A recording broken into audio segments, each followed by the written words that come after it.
Bismillahirrahmanirrahim. Qala al-muallif rahimahullah ta'ala wa nafa'ana Allah bi ulumihi fid dharaini amin.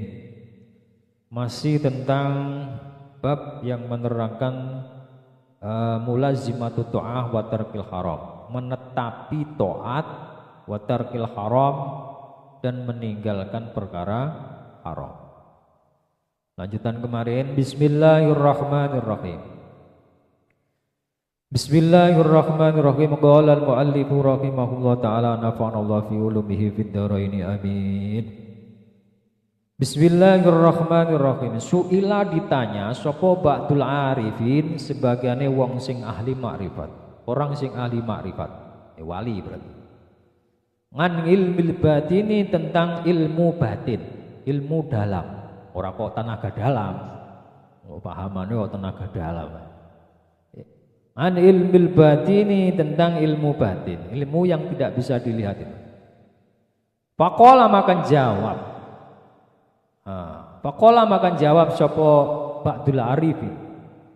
Wong sing sebagian wong alim ma'rifat, wa tawi ilmu batin iku sirrun rahasia min asrarillahi, dari beberapa rahasiane Gusti Allah. Yukdifuhu, yang melemparkan sapa Allahu pada ilmu yakin fi qulubi ahbabihi, ilmu batin fi qulubi ahbabihi, di dalam beberapa hatinya kekasih Gusti Allah. Lam yattoli, yang tidak bisa dilihat, ngalaihi pada ilmu batin, ngalaihi pada ilmu batin, malakan rupane, lam yattoli, yang tidak bisa dilihat, ngalaihi atas ilmu batin, apa nih malakan malaikat wala basyaron, dan tidak bisa dilihat apa nih basyaron, manusia. Maksudnya gini Pak, sebagian alim ma'rifat mengatakan bahwa ditanya tentang apakah ilmu batin itu. Ada ilmu dohir, ada ilmu batin. Ilmu dohir batin, akhirnya kan begitu. Nah sekarang ilmu batin itu apa? Ilmu batin itu adalah sirun min asrarillahi ta'ala, yaitu rahasia dari beberapa rahasiane Gusti Allah. Dan itu diberikan pada kekasih Gusti Allah. Siapa itu? Ya para nabi, para waline Gusti Allah, ora wali murid. Bismillahirrahmanirrahim. Nah iku piye cara carane piye carane? Ya kene carane wong perkara iku asrar. Perkara itu adalah rahasiane Allah. Ya enggak bisa. Nggak bisa. Tapi caranya untuk mencapai kekasih Gusti Allah itu diterang nih. Nggih.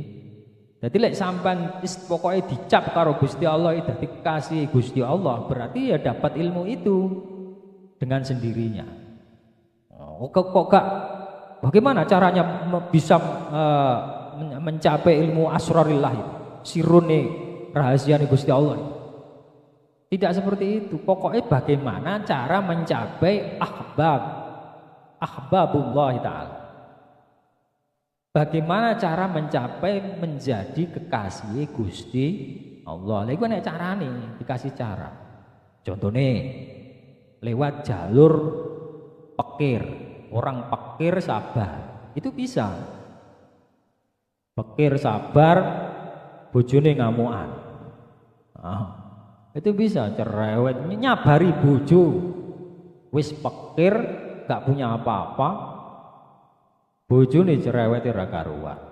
Lah iku nyabari itu pahalane ra karu-karu. Lah dengan jalan itu nanti Allah itu bisa mengangkat derajatnya, disejajarkan dengan para waline atau para kekasih Gusti Allah. Dengan sendirinya dapat asrar, dapat ilmu secara sirri, secara rahasianya dari beberapa rahasianya Gusti Allah. Itu gak bisa dilihat gimana caranya? Dilihat dari manusia atau bangsa malaikat pun tidak bisa melihat. Seperti itu. Atau dari jalan ulama itu juga bisa. Dari jalan ulama atau wong sing alim ya bisa. Tapi ya sulit itu ora gampang. Angger ulama mesti wali, ya belum tentu juga. Atau setiap wong pikir mesti wah iki belas wali, sabare ra karuan. 40 tahun ora ndek apa-apa misalnya. Tapi bahasanya ya belum tentu karena ceritanya yang diangkat menjadi wali itu memang jalurnya macam-macam itu tadi. Nah, tapi nanti kalau sudah menjadi kekasih Gusti Allah, ya harus jadi nabi ya gak iso. Misalnya nabi sudah ditutup. Nah, makanya ada kitab yang menerangkan tentang bagaimana terakhir wali besok itu, terakhirnya wali besok itu mengatakan yaitu Nabiullah Isa alaihis salam. Loh, Nabi Isa itu bukan nabi terakhir Pak, karena status Nabi Isa itu hambane Gusti Allah yang mengikuti syariat Kanjeng Nabi. Itu diturunkan di akhir zaman ketika mendekati kiamat. Nah, terakhir wali sopo? Itu menyatakan wali Gusti Allah terakhir, bukan nabi, tapi dikatakan wali Gusti Allah terakhir itu adalah Nabi Isa alaihi salam. Tapi Nabi Isa diangkat jadi nabi itu periodenya sebelum Rasulullah diangkat menjadi rasul. Jadi masih bisa sebelum Nabi Muhammad itu masih bisa SK pengangkatan nabi. Tapi setelah Nabi Muhammad diangkat menjadi nabi, pinter sundul langit ya tetap tidak bisa menjadi nabi. Lamun toh jadi wali kalau Allah mengendaki ya masih bisa. Sampai dino kiamat ini masih ada kesempatan. Pendaftaran calon SK wali itu ada. Bapak kan nanti jadinya wali murid.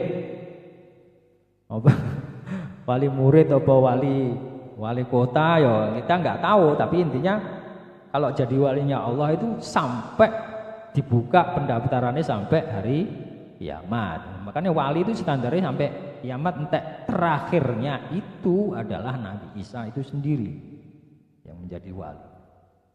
Karena Nabi Isa jadi nabi enggak, Nabi Isa jadi wali karena memang setelah Rasulullah itu tidak ada nabi lagi.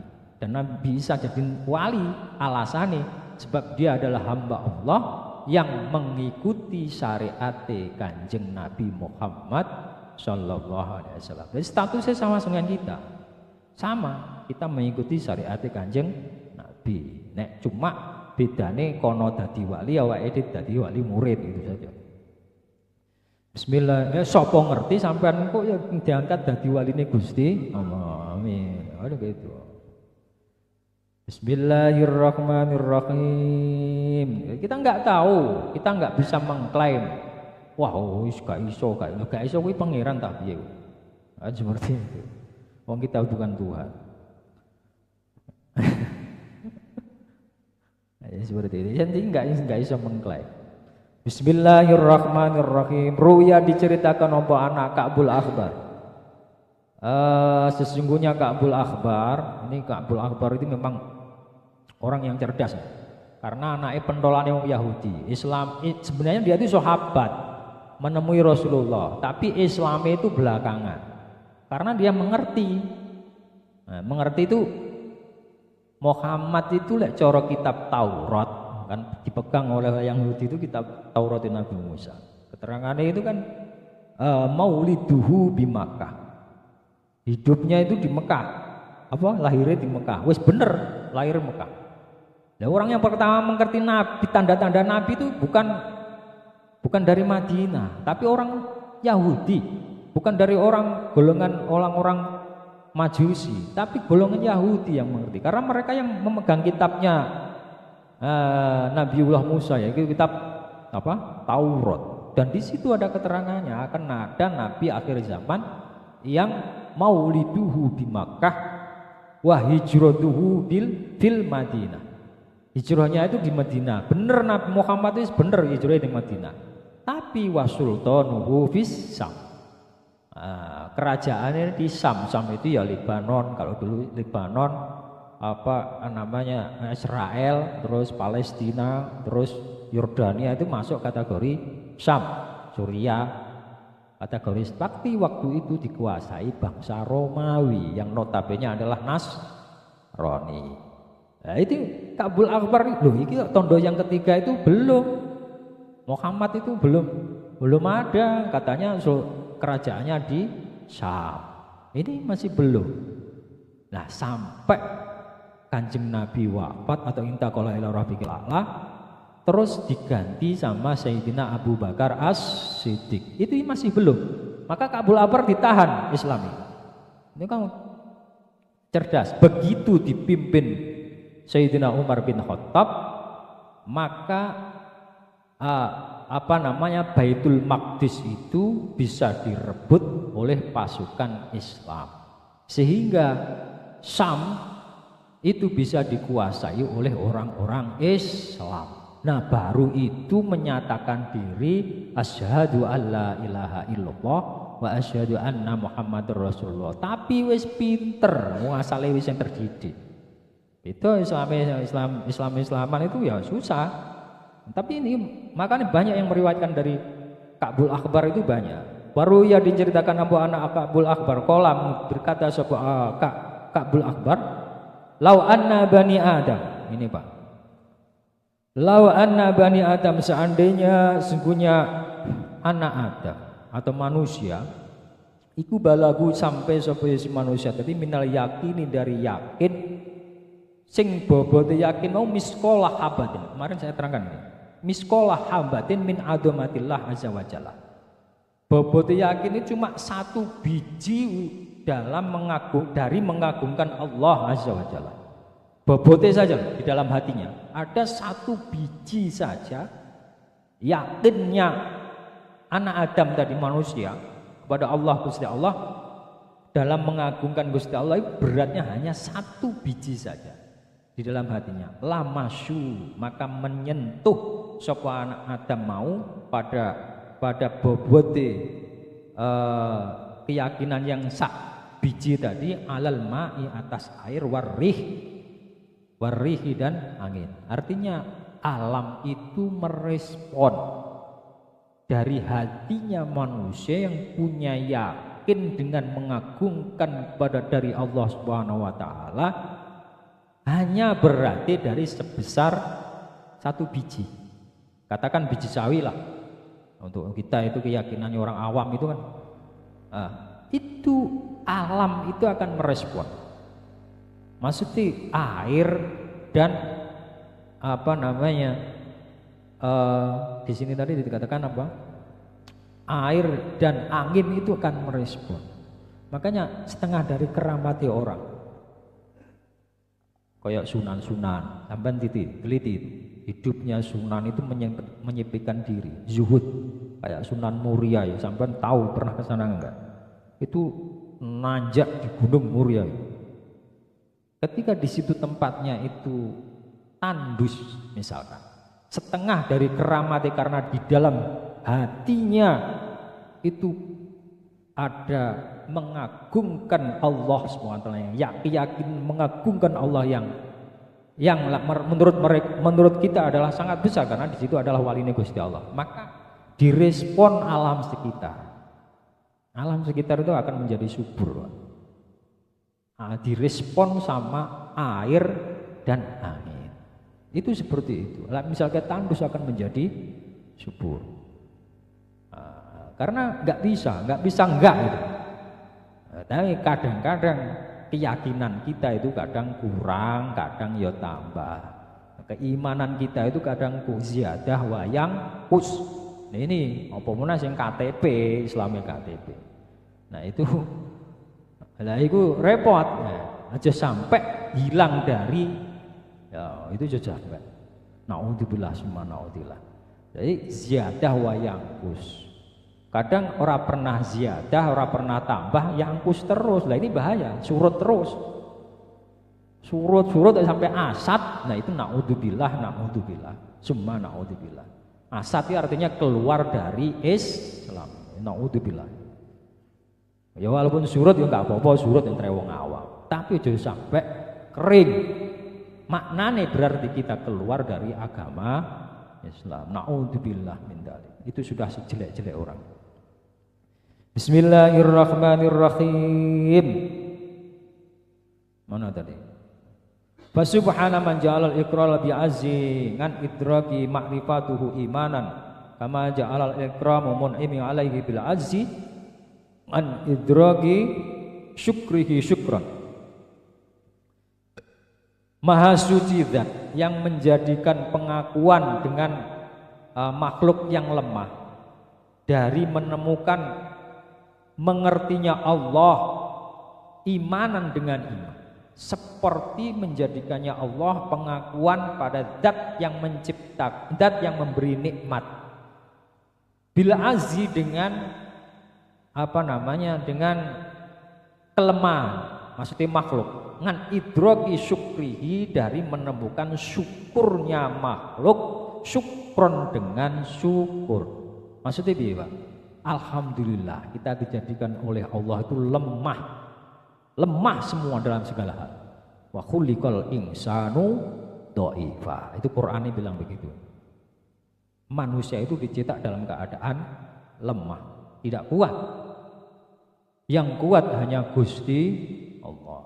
Jadi ketika kita dijadikan kuat, kita bisa menemukan kenikmatan yang kenikmatan itu dikasih oleh pemberi nikmat. Rupanya sapa Gusti Allah, sehingga kita bisa menemukan kenikmatan itu dengan rasa terima kasih, bimakna syukur kepada Gusti Allah. Seandainya kita kuat, kita nggak bisa menemukan kenikmatan itu.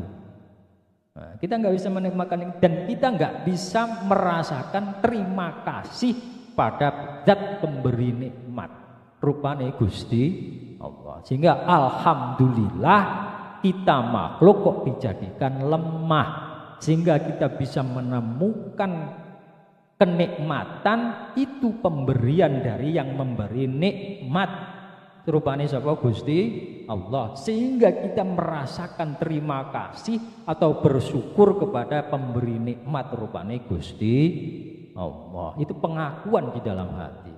Itu kata siapa tadi? Ka'bul Akhbar, sahabat, termasuk sahabat papan atas.